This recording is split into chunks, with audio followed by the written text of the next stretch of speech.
Check, check. We're coming in hot from Studio Day Heffrey. Jeff Kavanaugh of the G-Bag Nation here, alongside my friend, Owl-fonso. That's what we're going with for now. Terrence on the last video suggested the name Owl-fonso, and that's the best name I've gotten, I believe. So this is currently Owl-fonso. He's my co-host today. He's very quiet. He doesn't have a lot to say. He just likes to kind of hang out and watch the broadcast creepily from the side. Hold on, he's more this way. So good morning, everybody. Hopefully you'll get a chance to join us on G-Bag Nation from 10 to 3 this morning and afternoon as we're going to rock and roll from a blood drive out there at the Rangers ballpark. Check out the sweet hat, by the way. See that? Yeah. Final season, huh? Rock and roll. Shout out to Joey Gallo yesterday. Shout out to Hunter Pence, all-star Hunter Pence.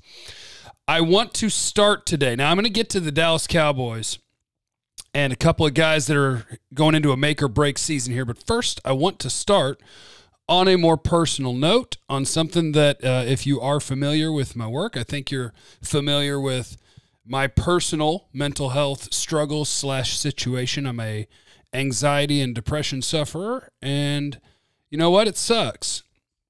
And I think it was last year, I created a Facebook page where we've got a bunch of people who have similar struggles. Isn't that right, Ellsworth? He's not a sufferer because he's an inanimate object. He's just a painting.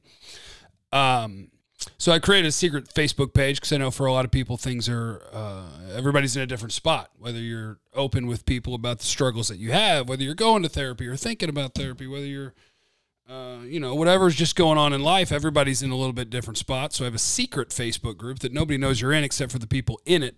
It's hidden for anybody to join. But I had somebody on social yesterday who was asking me about where they could go. What if I'm not on Facebook? Do you have a place outside of that where I could go to be around, fellow people who understand my experiences? And I didn't know the answer to that. And so I tweeted about it because that's what I do. I just ask social media because they know the answer to everything. And I learned how to use Discord, which is, I don't even know how to describe it, nor am I going to worry about it. But there's now a link on my Twitter bio at JC1053, where if you click on that link, it'll take you to a Discord server where you can be anonymous. You could use your name or a screen name, whatever you want to use. You can be as anonymous as you like. And it's just a place I set up to kind of gather people, whether, you're looking for resources for mental health, whether you're looking for, I made a few different categories for the channels. There's one where you can talk about if you have anxiety. There's one where you can talk about if you have depression, bipolar, PTSD, all these different sections. And then there's also a couple of sections for, an off-topic one for people who want to talk about anything else. There's a resources one where I know one guy's done a great job of posting a whole bunch of resources already to try to help people out. And then a book recommendation one. So anybody out there that has their struggles, you are not alone. We are a very large army, I assure you. So if you're not a Facebook user and if you have, similar challenges to, I don't know the exact number, but I know it's a lot higher than people think. There shouldn't be a stigma around mental health in any way, shape, or form anymore because we just know how many people it affects. So come on in, join the party. You can find it on my Twitter at JC1053. On to Cowboys content, though, here in the morning. What I want to do today is a couple of guys that I think this is sort of their make or break year. Play really well, and you're part of the future of the Cowboys. Don't play really well, and you may be out of a job next year. And one of them, I think, is not a surprise, and one's maybe a little bit of a surprise, but the first one's Taco Charlton. I think it's interesting that we've totally forgotten about him, and I know that I wasn't the biggest fan of when they picked him, obviously, because T.J. Watt was available, and I loved T.J. Watt, and I thought they picked the wrong guy. I still think they picked the wrong guy, obviously, as T.J. Watt is setting the league on fire. And I don't want to hear about, T.J. Watt plays linebacker. No, they play on the end of the line of scrimmage, and they rush the quarterback, and sometimes T.J. Watt drops. No, they do the same job on most of the snaps, and I don't want to hear about, his hand's on the ground and his hand's not on the ground. They're doing the same job. That's the stupidest thing about the NFL. You know what 3-4? You know what a 3-4 is? It's a 4-3. It's the same thing. The guy's hand's not on the ground. It's the same thing, so it doesn't matter. But so for Taco, I didn't like the pick. I didn't like the way he looked initially in training camp. I didn't like the things we heard from the Cowboys staff last year as he was trying to battle through an injury and try to get a bunch of snaps and try to make a difference on this team.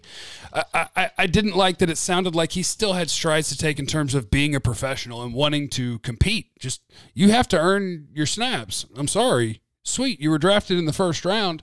You know, the NFL is not a real meritocracy. It's not like the best player is going to play because money is a factor. Where you were drafted is a factor. The Cowboys would love to see their first-round picks work out. They'd love to. But if you get to year 3 and you haven't done anything really in the NFL yet, well, it becomes a meritocracy. So now you're going to have to earn snaps from Dorrance Armstrong and from the host of veterans and young guys that they brought in to compete at defensive end. So this is the Taco Charlton year where it's going to be decided, does he even see the 4th year of his contract? He's at risk of not seeing the 4th year of his contract if he doesn't produce. I hope that he does, because even though I wasn't a fan of the pick, it's not like he doesn't have the tools to be a solid NFL player. I did think he'd be a starting NFL defensive end in the 2nd or 3rd year of his career, because the tools that the Cowboys talk about with Taco Charlton, that's real life. His build, that length, he had solid college production. There are tools there to be a good rotational player. That's what the Cowboys are going to need him to be this year, is you are going to run out Tank and Robert Quinn as your starting defensive ends. The battle for the guys behind that, wherever Tyrone Crawford plays, whether he plays some end and some tackle, he's probably the best guy other than your 2 starters. But there's a lot of snaps available when you're talking Dallas Cowboys at defensive end, because they just don't want guys playing 70, 80% of the snaps. They want Tank to play as many as he can play at a high level. But, you know, they got a lot of snaps available, and it's going to be a huge year for Taco Charlton to hopefully show up to training camp and approach this in the way that the coaching staff wants him to approach it, and just go out there. He was a 3-sack guy as a rookie in very little time. Now, all sacks aren't created equal, but he could come in this year, and he could be a guy that plays a good number of snaps and gets 5 or 6 sacks, and that'd be really nice for this football team. The other guy, and he's not one that's been under fire by the fan base, coaching staff, the media, but I think for Cheeto, this is a huge year for Cheeto. The Pro Football Focus numbers, which, if you are familiar with my work, I'm not the biggest fan of Pro Football Focus, because I just think that their grading isn't great. I think if you're really familiar with a team, you know those players better than they do. But I mean, I give them respect because no one else is trying to do that. It takes a lot of resources to try to put a grade on every single player in the NFL. And I think generally speaking, they do an okay job. So if you don't know a team, you could look up Pro Football Focus grades. And if a guy has a 90, he probably is a really good player. And if a guy has a 50, he probably is a really bad player. I nitpick it, but I appreciate what they're trying to do. And Cheeto last year for them graded out below average. The number 70, I think they say if you're between is it 60 and 70, that is below average. 70 to 80 is average. 80 to 90 is good. 90 plus is elite. I may be off by 10 points on the scale. Dang it, I'm just looking at it yesterday. Either way, Cheeto there was a little bit of Brandon Carr to his year last year, I thought, where you have a lot of plays where you're right there. I thought Brandon Carr was really a right there guy, where if you try Brandon Carr, a lot of times you're going to complete the ball, but as a person watching and supporting the team that Brandon Carr is on, you look at it and you go, man, he's right there. If they try that again, surely it'll be incomplete. And then they try it again and he catches it again. You go, man, he was right there. Try it again, it'll be incomplete. I thought Cheeto had a lot of those last year, so it's not like he's not a good player.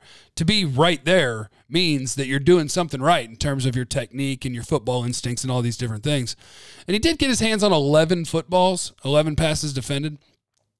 But I think he's just got to do a better job of something that at Colorado I thought kind of came naturally to him, which is finding the football.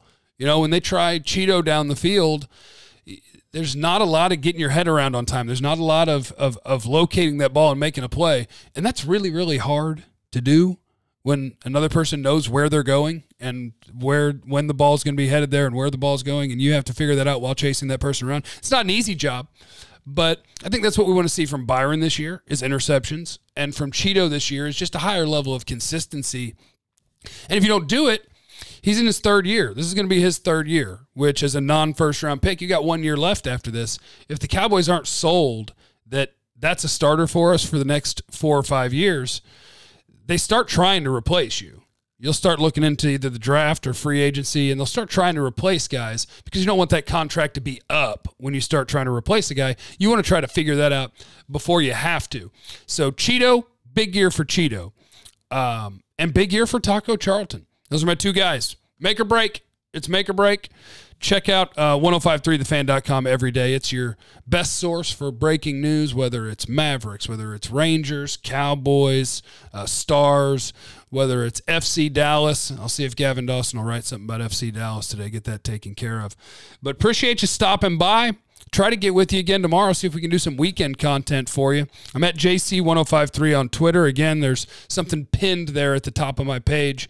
If you are somebody who has similar challenges that I and so many other people do, the YouTube page is youtube.com/Jeff Kavanaugh, but 1053thefan.com is where it's at, and 1053 The Fan. I'll hear you on G-Bag Nation, or I won't hear you. You'll hear me on G-Bag Nation here in about an hour and a half. See you.